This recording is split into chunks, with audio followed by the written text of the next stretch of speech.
Hey guys, your boy. This is Action of Violence here. I gotta bring to you Bellator. Man, I'll be honest with you. If there's a card this week that I don't do great on, it's probably this one. It's a lot of fights that are up in the air for me. I don't think there's one spot on the card I found yet that I'm super confident on. Um, but yeah, let's get right into it. So we got Ethan Hughes taking on Yusuf Karakaya. Um, Now with Yusuf, he's a good striker. Um, yeah, he's a good striker, but he's really uncontested.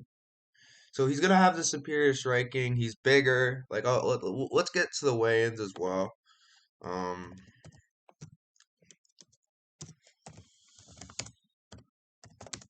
let's see.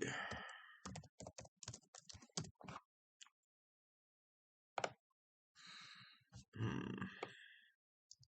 I want to see pictures.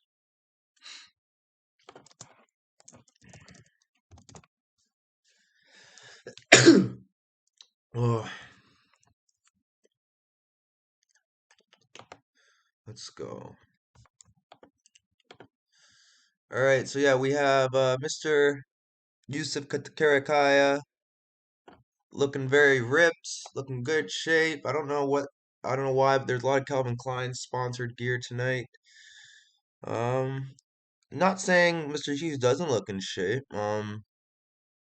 He actually could have a good performance, but the thing is, I can't trust him. He fights so bad. Like he's not good anywhere. He was losing to Sebi like badly before Sebi gassed out. And yeah, he just man, he's there's not much else I could say, but I want to just take the athlete here. I feel like it's a smart bet. Um, he's a lot more dangerous on the feet. I worry about if he gets taken down, how he's gonna react. I feel like that weight is a lot of weight to have on him. But maybe he's been working on his ground game. I just don't know what the Turkish MMA scene's like, so hopefully this turns out in our favor. But yeah, moving on. We have Isaiah Hockett versus Peter Ishiguro. Now Peter Ishiguro is seems like he's in decent shape. He has pretty bad tattoos, but I think he's looks like he's game. I have this fight going over 1.5. Um, I like this fight. I do think Hockett wins this. Um, it's an interesting fight though. I wouldn't put all my money on Hockett, that's for sure. Um, but yeah, there's a lot of unknowns here. Again, it's hard to talk about fights when there's a lot of unknowns. Um, but I do think Hockett should be able to use his grappling and nullify anything Ishiguro has to offer and win a unanimous decision. Let's go Hockett. Next up, we have Jalen Bates versus Jornal Lugo. This is probably one of those fights that I actually was pretty confused on. With Mr. Bates now being bald, which is new. Um, he wouldn't. This is interesting. Um, Definitely Bates looks like he's in a lot better shape than Lugo. But Lugo is a superior striker. Um, but I'd say Bates is a superior grappler. It really comes down to who shows up on the night. I'm gonna have to take Lugo by decision, but the money's kind of favoring me to go to take Bates here, just because of the odds. You kind of got to take those odds. But yeah, this is a fun. This is definitely a fun one for sure. Um, we have Caldwell versus Nikita Mikhailov. Let's see where. Um, yeah. So he trains out of Russia, Team Fedor, and he's fighting Mr. Caldwell. And man, I do like Caldwell. He's very good, but he quits and he gasses. And I think Mikhailov is going to put on that pace. And I think he's going to be too much for Caldwell. This is definitely a spot I wouldn't want to touch because Caldwell is like he could show up on the night like looking like a world beater, or he'll show up on the night looking like a bum. It really depends on what Caldwell shows up. But Mikhailov, I have winning this fight. I just feel like he's a better fighter, and I feel like he's going to be able to put the pace on Caldwell. Moving on, we have Diana Avsaragova versus Alejandra Lara. Now, again, she did miss weight, but I don't think that's gonna be too a bad thing. Like, yeah, it's not great. She missed weight, but man, like,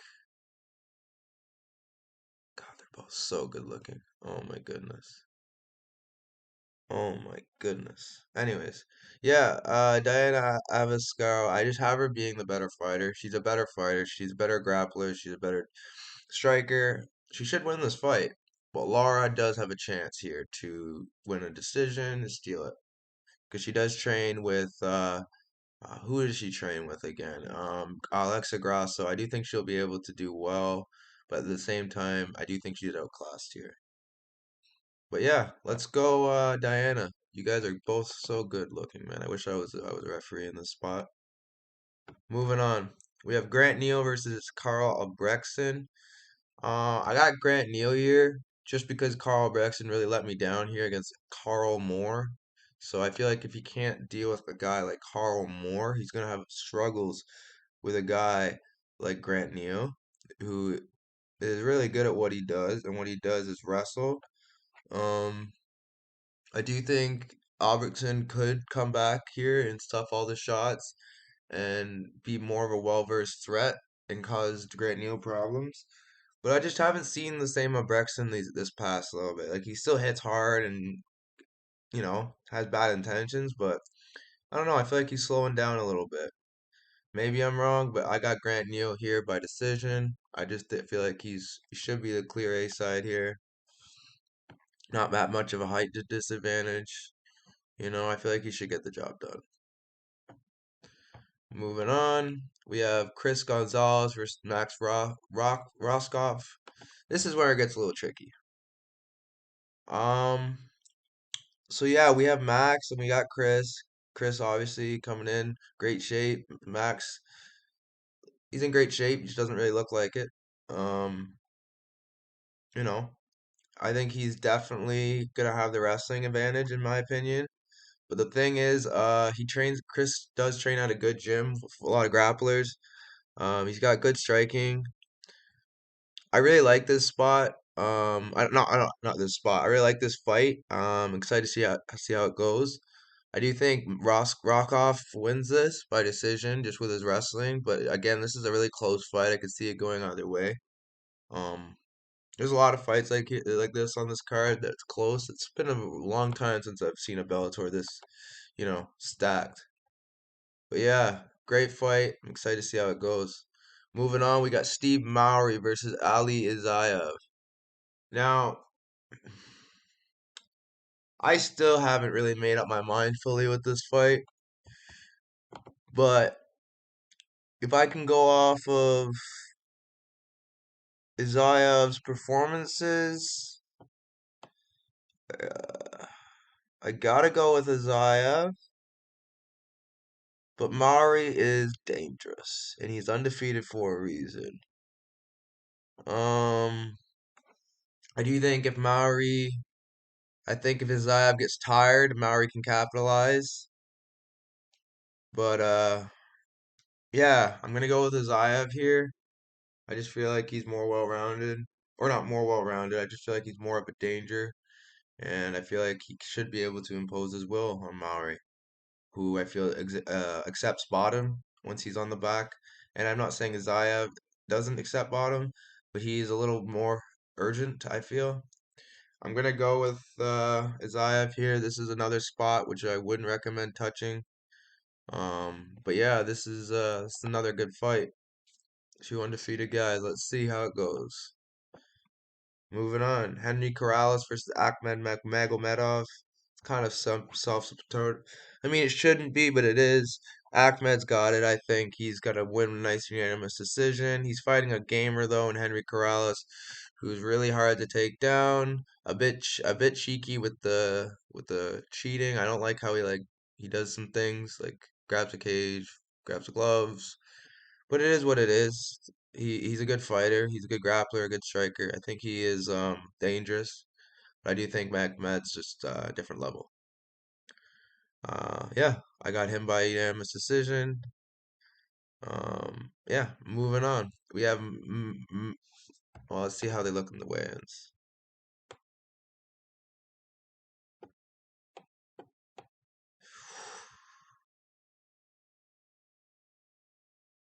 Okay.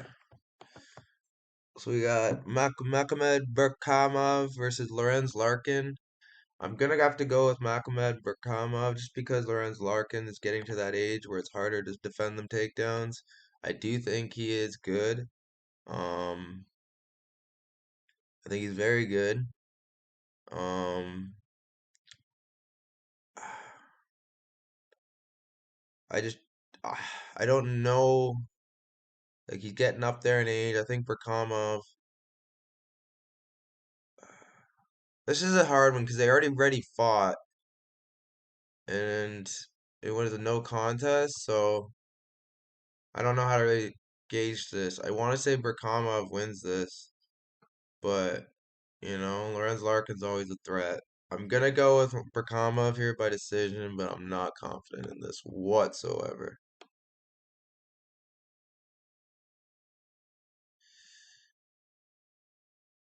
And then we have next up we have um Neiman Gracie versus Dante Shiro. Dante Shiro. I I feel like that Logan Storley loss is a really good loss looking back. Like, because it's a split decision and his whole game plan is to take him down. Now, Neiman Gracie is going to be looking to take him down. Um, this is a weird one, man. This is another weird one for me. I just like the odds on Dante here. Do I think he's going to win? Slightly, but I'm not confident. Probably my lowest confident prediction on the card. But it's hard because Neiman doesn't have striking. He tries and he's all right. Like he's decent, but he can't. Like I feel like Dante's gonna outclass him on the feet, but I feel like he accepts bottom, which could lead to Gracie having control time. Like it really depends how this fight takes. Like it's a hard fight to predict. I like Shiro here, but don't quote me on it. Um, let's see them at the face off. Yeah, I just don't think Gracie's heart is in it like he used to be. He's still a fighter, still game, but I don't know, man. Next up, holy, shit's about to get real, man. We got Brennan Ward versus Sabah Hamasi.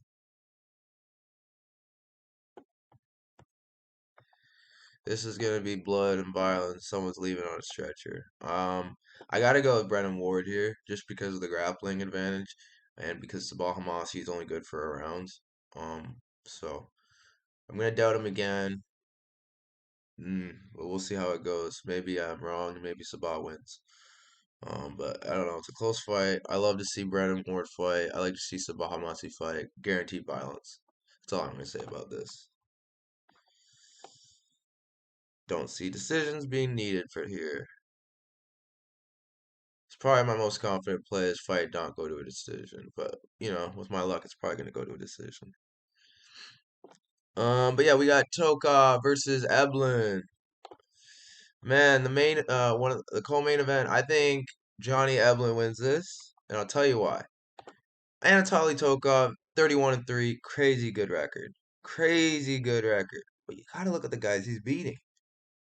Like he beat guys, yeah, 57-11, 25-7, 18-3, pretty good. It's split decision.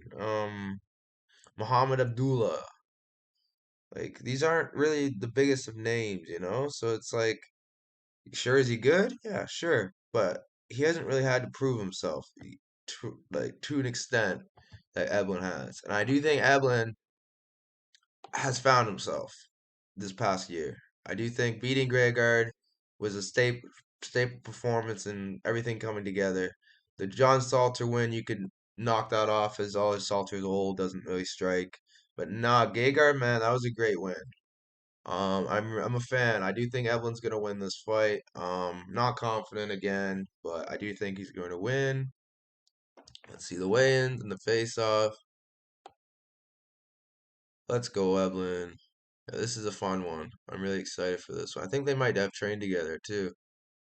Anyways, in the main event, we got Mr. Fedor Emelianenko versus Brian Darth Vader. Vader. I do think Darth Vader will get the job done. I don't think Fedor is good enough. I mean, not good enough. Sorry, can't believe I said that. Not good enough. I don't think he is there enough. Like he's not in the best mind. I think he could still get the KO win, but I don't see it happening. I'm gonna go with my guy, Ryan Bader here. I don't see him dealing with Ryan Bader. I don't see him dealing with Ryan Bader's wrestling that well. Especially at his age. I don't see him dealing with the power of Bader. So, who knows? Maybe I'm wrong. This is a hard card to predict. Um, but yeah, guys, let's go. Let's go Bellator. Let's crush this card, guys. I'll get the plays out soon. I gotta do a little more research before I chef out the plays. But these are my picks. Yeah, let's go, guys. See you next time. We'll see you for the recap.